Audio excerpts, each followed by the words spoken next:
이주민 300만 시대 교회의 역할이 중요하다는 목소리가 높습니다. 낯선 땅에서 복음을 접하고 새 삶을 찾은 성도들의 이야기를 소개합니다.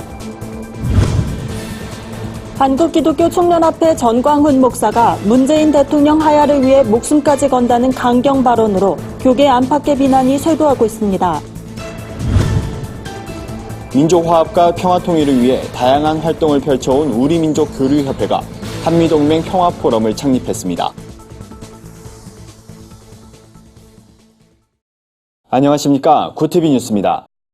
이주민 300만 시대에 접어들면서 교회의 역할이 그 어느 때보다 중요해지고 있습니다. 이에 구티비가 낯선 타국 땅에서 복음으로 변화된 사람들을 만나보는 한국에서 만난 하나님을 기획보도합니다. 오늘은 첫 시간으로 20년째 중국 동포들을 섬기고 있는 한중 사랑교회를 찾아가 봤습니다. 유창선 기자입니다. 중국 동포가 밀집한 가리봉동과 가산동 사이길에 자리한 한중 사랑교회. 일요일 이른 아침부터 수백 명이 넘는 중국 동포가 몰려듭니다. 하루 벌어 사는 힘든 삶이지만 일요일 근무를 제쳐놓고 하나님께 예배를 드립니다. 하나님을 만난 이후 달라진 삶이 놀랍기만 합니다. 근데 이제 하나님 믿게 되니까 내가 참 달라지는 모습을 많이 발견했는데 내가 참 좋은 일을 많이 하려고 사람인데 따뜻함을 많이 주려고 사랑을 많이 주려고 어쨌든 하나님의 그 뜻이니까 하나님의 뜻대로 많이 살아가려고 어쨌든 모든 일을 하나님을 위하여서 살겠다는 그런 마음이 많이 들더라고. 구티비 글로벌 선교방송단 선교방송교회이기도 한 한중사랑교회는 한국을 처음 찾은 중국 동포에겐 요새 말로 핫플레이스입니다. 20년째 운영해온 사랑방 때문입니다. 한 달에 10만 원이면 숙박은 물론 삼시세끼를 해결할 수 있습니다. 물론 예배와 큐티 참여는 필수입니다. 덕분에 이들 대부분은 이곳에 머물다 자연스럽게 신앙을 갖게 됩니다. 환경은 변하지 않았지만 삶은 천국이 됐습니다. 제가 믿으니까 너무 좋으니까 그분들도 내 같은 이런 행복을 맛봤으면 좋겠다.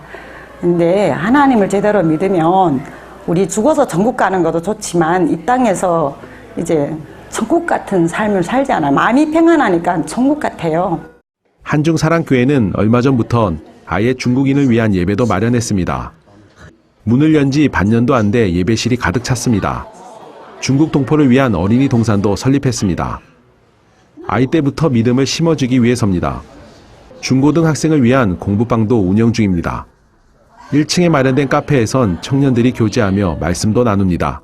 이 한 사람을 통해서 생명이 생겨나고 이 한 사람이 있는 곳에 교회가 생겨나며 이 한 사람이 가는 곳에 하나님 나라가 이루어지는 그런 것을 비전으로 하면서 한 사람의 새신자가 한 사람의 선교사로 양육되고 파송되는 한중사랑교회라는 표를 가지고 사역하고 있습니다. 한중사랑교회는 한 사람의 새신자를 선교사로 키우고 있습니다. 언젠간 고국으로 돌아갈 것을 알기 때문입니다. 중국 동포들이 한국에서 만난 하나님을 전하며 그곳에서 하나님의 나라를 이루어가길 기대해봅니다. 구티비 뉴스 유창선입니다. 문재인 대통령 하야를 촉구하는 시국 선언문을 낸 전광훈 목사의 발언 수위가 날이 갈수록 높아지고 있습니다. 교계는 물론 한기총 내부에서도 전 목사의 이러한 행보에 우려를 표하는 동시에 선을 긋고 있는 상황입니다. 전 목사는 최근 문 대통령이 하야할 때까지 청와대 앞에서 릴레이 단식 기도에 돌입하겠다는 내용의 성명서를 발표했습니다. 전 목사는 성명서에서 문 대통령은 전범인 히틀러에 비유하는가 하면 스스로를 독일의 신학자 본 회퍼에 빗대는 등 막말을 서슴지 않았습니다. 전 목사는 자유대한민국과 한국교회 신앙의 자유를 수호하기 위해 어떠한 핍박이나 박해가 와도 나의 생명을 던지고자 한다며 강경한 태도를 보였습니다. 하지만 교계는 물론 한기총 내부에서도 전 목사의 행보에 우려를 표했습니다. 한기총 대의원 절반가량이 속한 한기총을 사랑하고 기도하는 모임은 정교분리는 자유민주주의의 근간을 이루는 원칙이라면서 한기총 대표회장직을 내려놓고 재신임을 받든지 한기총 대표회장직과 목사직을 사표내고 정치가가 되라고 몰아세웠습니다. 교회개혁실천연대와 기독교윤리실천운동도 한기총은 대표성을 잃은 지 오래됐다며 교회는 물론 사회 질서까지도 무너뜨리고 있다고 한 목소리를 냈습니다. 한반도 평화 통일을 위해 다양한 활동을 전개해온 우리민족교류협회가 한미동맹 평화포럼을 창립했습니다. 우리민족교류협회는 세계 각국에 흩어진 동포들의 적극적인 협력과 교류를 위해 지난 1992년 설립된 단체입니다. 협회는 한반도 평화를 논의하고 양국 간 동맹을 굳건히 하자는 취지로 포럼을 창립하게 됐다고 밝혔습니다. 우리민족교류협회 오정현 대표회장은 평화포럼을 창립할 수 있었던 건 한국교회 성도들이 합심한 기도의 결과라며 남북의 평화통일을 위해 한국과 미국이 협력할 수 있는 다양한 방안을 모색할 것이라고 말했습니다. 한미 양국의 군중 목사들이 초청된 이날 행사에선 통일공헌 시상식도 진행됐습니다. 사회개선 활동에 힘쓰며 한미동맹 강화에 공헌한 미국 유대인협회 물르 카즈미업 부회장이 대상을 수상했습니다. 협회는 앞으로 한민족 세계화와 국가 브랜드 향상을 위한 활동을 펼쳐나갈 계획이라고 밝혔습니다.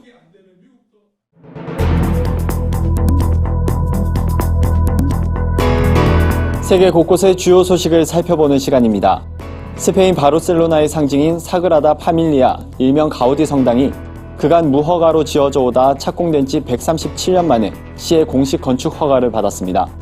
성당은 건축가 안토니오 가우디의 사망 100주기인 오는 2026년 완공을 목표로 1882년 착공된 이후 100년 넘게 공사가 진행 중입니다. 바르셀로나시 당국은 사그라다 파밀리아에 대해 오는 2026년까지 유효한 건축 허가증을 발급했다고 밝혔습니다. 따라서 올해부터는 건축 관련 규제를 적용받게 됩니다. 지난 2005년 유네스코 세계문화유산으로 지정된 사그라다 파밀리아는 하루 평균 12,000명이 찾는 스페인의 관광 명소입니다. 올해 1분기 유럽연합과 유로화를 사용하는 19개 회원국 유로존의 고용 수준이 역대 최고치를 기록한 것으로 나타났습니다. EU 통계기구인 유로스타트에 따르면 EU와 유로존의 고용률은 직전 분기보다 각각 0.3%씩 상승한 것으로 집계됐습니다. EU 회원국 가운데 고용률이 가장 많이 상승한 나라는 헝가리였고 스페인과 그리스, 리투아니아, 네덜란드가 그 뒤를 이었습니다. 한편 전년 동기와 비교했을 때 올해 1분기 EU의 GDP는 1.5%, 유로존은 1.2%씩 각각 늘어났습니다. 미국은 GDP 성장률이 3.2%로 나타나면서 유로존보다 훨씬 높았습니다. 북한이 세계에서 언론의 자유가 가장 없는 국가로 지목됐습니다. 미국 국제인권 감시단체 프리덤 하우스가 발표한 2019년 자유와 언론 아콰일로란 제목의 보고서에 따르면 북한은 0점을 받아 언론의 자유가 가장 보장되지 않는 나라란 불명예를 안았습니다. 프리덤 하우스는 전 세계 195개국 및 14개 자치령 내 언론의 자유를 0점부터 4점까지 5단계로 평가했습니다. 북한과 함께 0점을 받은 국가는 중국과 러시아, 라오스 등 22개국입니다.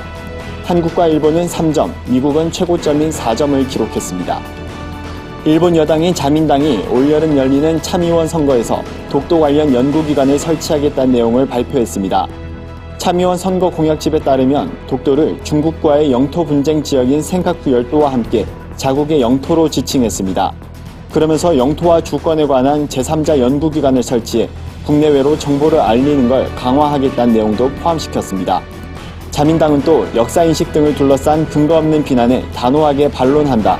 국가의 명예와 국익을 지키기 위해 전략적인 대외 정보 제공을 강화한다는 내용도 넣어 우리나라를 비롯한 중국의 반발을 사고 있습니다. 말레이시아의 한 아파트 주민들이 이웃집에서 나는 이상한 소리 때문에 원인을 찾기 시작한 결과 애완용으로 불법 사육 중인 곰을 찾아냈습니다. 현지 언론에 따르면 말레이시아 수도 쿠알라룸푸르의 아파트 주민들이 이웃집에서 태양곰 새끼를 찾아내 야생동물 보호당국에 신고했습니다.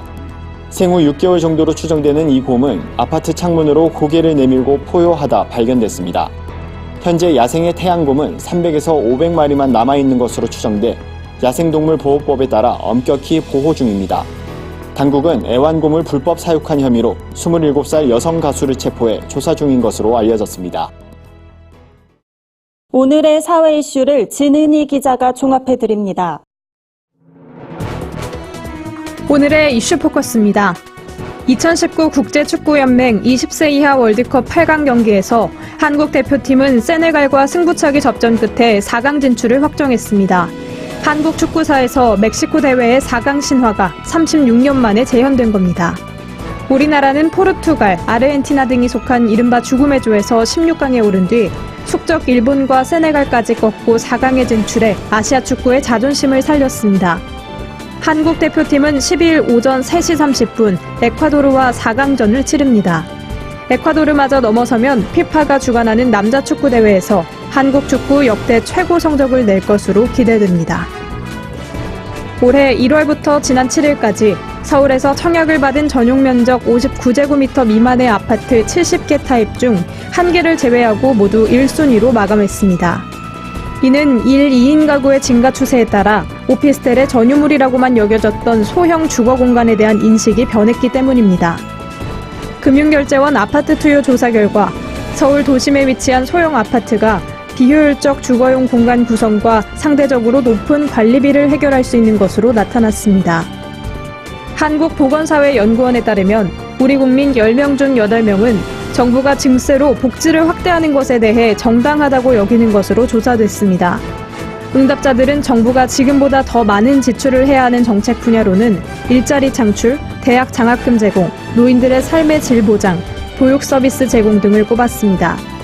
반면 복지 확대를 위해 세금을 더 거두는 것이 정당하지 않다는 응답으로는 세금이 낭비되고 있는 것 같다는 의견이 35.6%로 가장 높은 응답률을 보였습니다. 구티비 뉴스 진은입니다. 주요 단신입니다. 한국기독교교회협회가 한기총 정광훈 목사의 발언에 대한 성명을 발표했습니다. 교회협은 한국 사회 갈등을 주장하는 전광훈 목사의 망언에 대해 깊은 우려를 나타낸다며 전 목사의 발언은 반평화적이고 반기독교적이라고 말했습니다. 이어 그동안 교회협이 전광훈 목사의 발언에 대해 언급을 아껴온 이유는 또 다른 갈등의 빌미를 제공하지 않고자 하는 교회협의 인내였다고 덧붙였습니다. 최근 동성애 관련 설교로 논란이 된 분당 우리교회 부목사가 교회 홈페이지에 사과문을 발표했습니다. 해당 부목사는 목사로서 많은 분들에게 상처를 드리고 교회에 누를 끼쳐 죄송하다며 이 일에 대한 모든 책임을 통감하고 교회의 지도에 따르겠다고 말했습니다. 해당 부목사는 최근 설교에서 대세가 동성애로 넘어갔단 말과 동성애자를 비난하는 것은 소위 꼰대들의 이야기가 되어가고 있단 말로 비난을 받은 바 있습니다. 기독청장년연례의 대구 경북협의회가 오는 29일 열리는 대구 퀴어 축제에 앞서 행사 반대 성명서를 발표했습니다. 협의회는 전국적으로 일어나고 있는 퀴어 행사에 대한 심각한 우려를 표한다며 대구 퀴어를 비롯한 전국 퀴어 행사의 중단을 강력하게 촉구한다고 말했습니다. 제3회 크리스천 리더스 포럼이 오는 20일 서울 여의도 CCMM 빌딩에서 열립니다. 이번 포럼에선 총신대 이재석 총장이 말씀을 전하며 하림그룹 김홍국 회장이 간증의 메시지를 전합니다. 주최 측은 신앙 간증이나 기독교 이슈에 대한 세미나를 통해 이 땅의 복음화에 기여할 계획이라고 밝혔습니다. 이상으로 뉴스를 마칩니다. 구티비 뉴스는 인터넷 신문 데일리 굿뉴스를 통해서도 보실 수 있습니다. 시청해주신 여러분 고맙습니다.